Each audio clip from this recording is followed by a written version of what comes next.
Players Association can't stoop any lower. Can't get any more down and out. Can't look any more pathetic. They continue to set a new bar.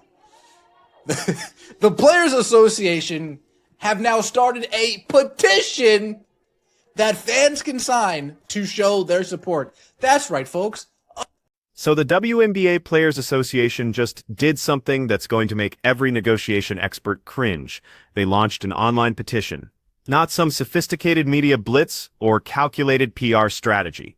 An actual change.org style petition asking fans to support their contract talks. And somewhere in a boardroom, the league owners are probably struggling to keep straight faces. Because what we're witnessing is a textbook example of how to completely torpedo your bargaining power in spectacular fashion. Where to begin? I don't know where to begin, but let's start here. Shout out to Mick over there, Mick Talks Hoops.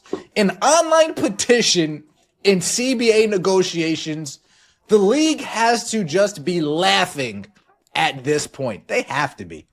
They have to be. Like, wait, they started a petition? What is this, www.petition.org? For those of you asking if there's a petition, please click the link below for more info. Here's the breakdown of this disaster in motion. The union drops this petition with some dramatic headline calling it an action alert, trying to make it sound like some massive grassroots uprising. They're basically pleading with supporters to click a button and sign their names. But here's the part that should make every single player in that union lose sleep. When this was recorded, that petition had managed to scrape together exactly 1,624 signatures. Not 16,000. Not even close to that. Just over 1,500 people. Think about what that means for a league that just spent months bragging about packed arenas and record viewership numbers. Oh, so nobody really wants this to go on. No, okay. Say no more. Say no more. That's not all we have. The Players Association, the 2025 WNBA season has set records for attendance, been in total, both in total and per game, even before the playoffs. More than 3 million fans have flocked to see stars like Asia Wilson of the Las Vegas Aces and Alyssa Thomas of the Phoenix Mercury. Picture yourself as one of those owners, sitting across the negotiation table. The union keeps threatening a work stoppage, which should be their ultimate weapon, their ace in the hole that forces your hand. But then during a coffee break, you pull out your phone and check this petition they've been promoting everywhere. 1,500 signatures. You're probably biting your lip trying not to burst out laughing when you walk back into that meeting. They just handed you the most valuable intelligence possible. They just proved beyond any doubt how little genuine support they actually command. Folks, people can't pick Alyssa Thomas out of a lineup if she was the only one standing in it. If she was the only person standing in a lineup and you come up there and the cop asks you, can you pick out Alyssa Thomas out of this lineup, please? Person will look at you, look at the person behind the glass, look back at the cop. I don't know who Alyssa Thomas is. I don't even know. Is this Alyssa? They'd have absolutely no idea. But wait, it gets so much worse. Check out how they're trying to sell the league's success. They're hyping up the 2024 season by talking about attendance records even before the playoffs started. Even before the playoffs.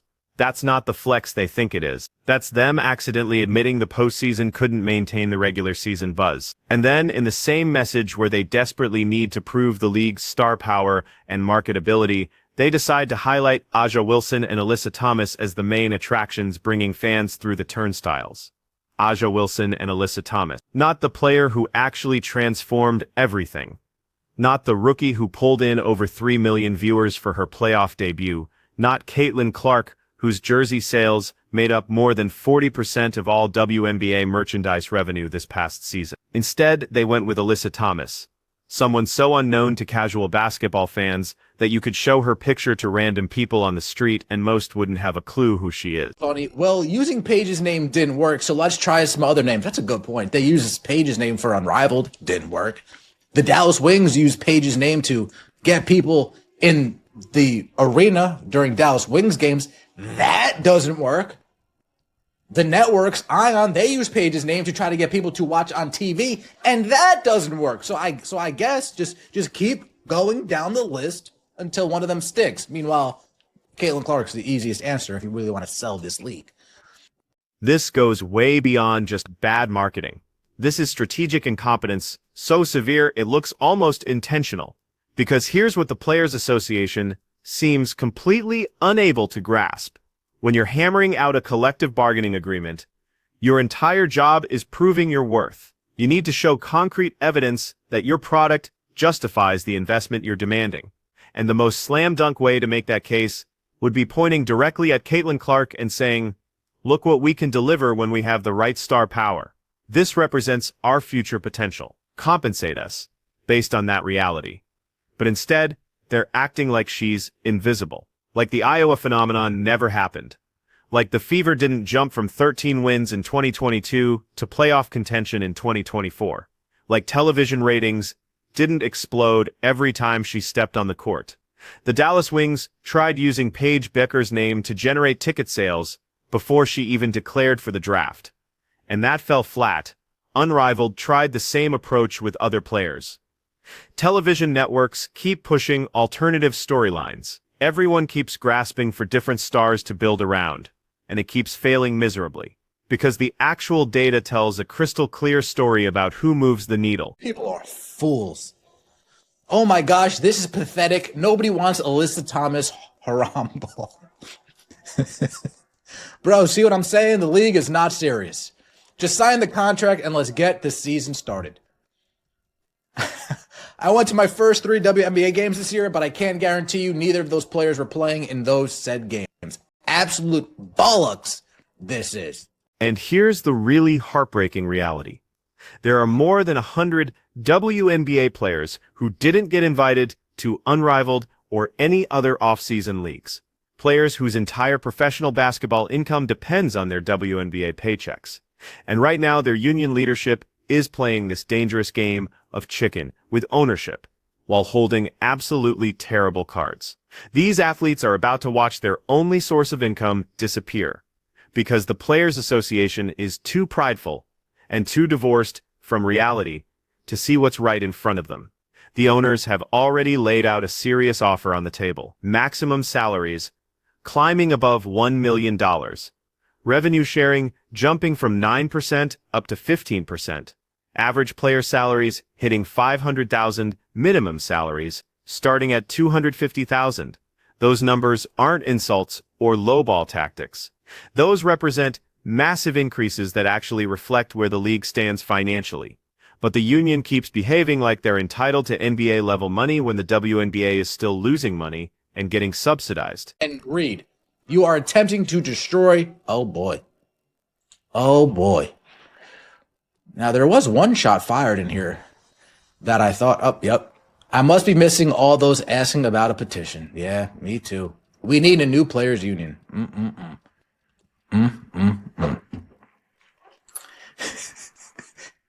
Then they do this. This was last week or the week before. Like, this just goes to show you the missteps. They put this out. WNBA players are ready to strike after contract expires. I mean, this is just sad. This is just sad. And then they changed their profile picture to an hourglass. Look at the language they're throwing around in these public statements. After months of stalling negotiations, the WNBA and team owners continue to ignore player demands and jeopardize the future of women's professional basketball. Stalling negotiations, ignoring demands, jeopardizing the future.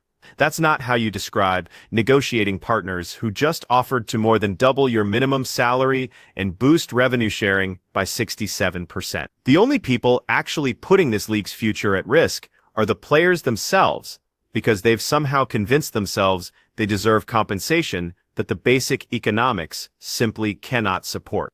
And instead of having realistic conversations about growing the overall revenue pie so everyone benefits more down the road, they're demanding a bigger piece of a pie that's still being propped up by NBA money. These are not a serious group of people. The owners are using such good faith. It's almost criminal how nice they're being. It's almost criminal how much of the benefit of the doubt they're giving these players. Here's what makes this whole situation particularly painful to witness. The ownership group is showing incredible patience, almost unreasonable generosity, with how much benefit of the doubt they're extending here. They're swallowing their pride. They're setting-siding their own immediate interest. They're approaching these talks in genuine good faith, actually trying to find an agreement that benefits everyone involved. And the Players Association responds by changing their social media profile picture to an hourglass emoji, like some kind of TikTok countdown, like they're the ones with leverage in this situation. These are not serious negotiators. You cannot operate a professional sports union like it's some college campus activist group. You cannot launch online petitions and expect billionaire owners to fold because of social media pressure. That's not how any of this actually works in the real world.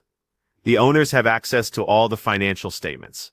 They know exactly how much revenue the league generates and how much it loses. They know which specific players actually drive ticket sales and TV ratings and which ones don't. And every single time the Players Association pulls another stunt like this petition, they're just confirming that they fundamentally don't understand basic business principles. Imagine this. After months of stalling negotiations, the WNBA and team owners continue to ignore players' demand and jeopardize the future of women's professional basketball.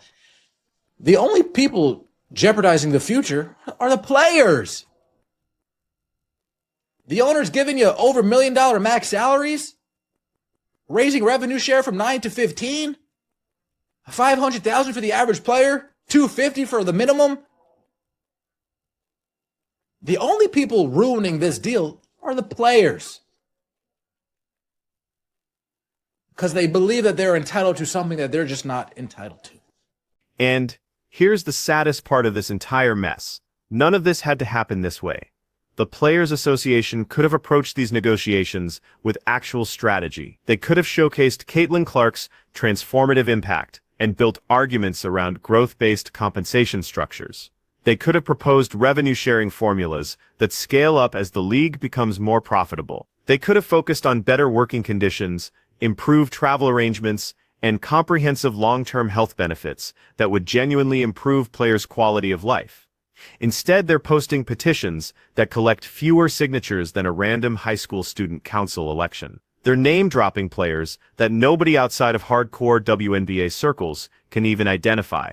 They're accusing ownership of negotiating in bad faith, while simultaneously rejecting offers that represent historic increases in player compensation. And they're doing all of this in full public view, which means every mistake gets documented and analyzed and used against them in future discussions. So here's what this petition debacle actually reveals about the current state of the WNBA Players Association.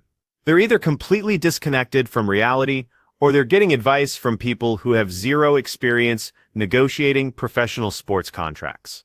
Because anyone with even basic labor relations experience would have warned them that public petitions are desperation moves.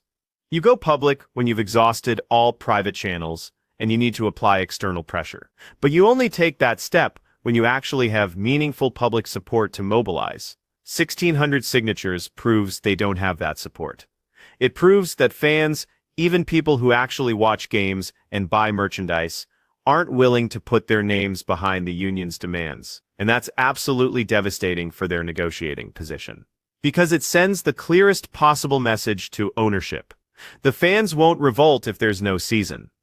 The casual viewers who showed up for Caitlin Clark will just watch college basketball instead. The leverage the union thought they possessed doesn't actually exist. The owners are offering these players everything they can reasonably provide.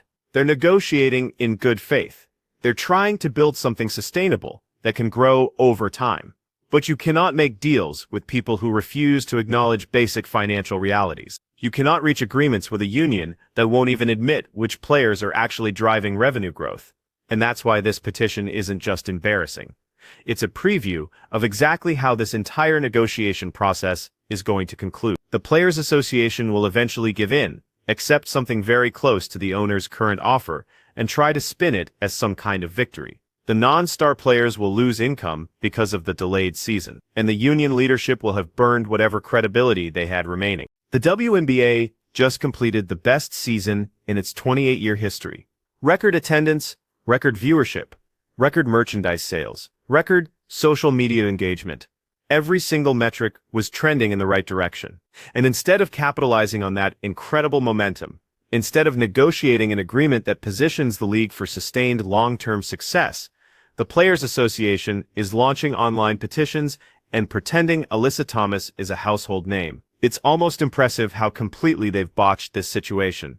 Almost impressive how they've taken the strongest negotiating position they've ever possessed and transformed it into a complete catastrophe. Because make no mistake about it, they did have real leverage walking into these discussions. They could have pointed at all those 2024 numbers and said, "This is what we can deliver for you. This is why we're worth the investment you're considering." But they threw it all away by refusing to acknowledge who actually produced those numbers. Caitlin Clark brought millions of new fans to this league. She sold out arenas in cities that had never cared about the WNBA before. She made the fever relevant for the first time in years. She generated more media coverage in her rookie season than most WNBA players receive in their entire careers. And the Players Association won't even mention her name in their promotional materials. That's not just strategically stupid. That's actively destructive to their own interests. So where does all this leave us? With a union that has no leverage, no public support, and no coherent strategy.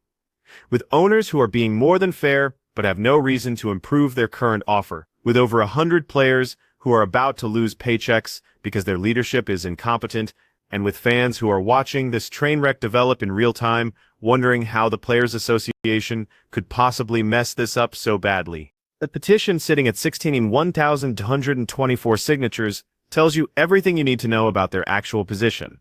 The fans aren't rallying behind the union. The public isn't demanding that ownership cave to their demands. The pressure campaign isn't working at all, and every day this situation drags on, the Players Association looks more desperate and more delusional. This is what happens when you let ideology override strategy.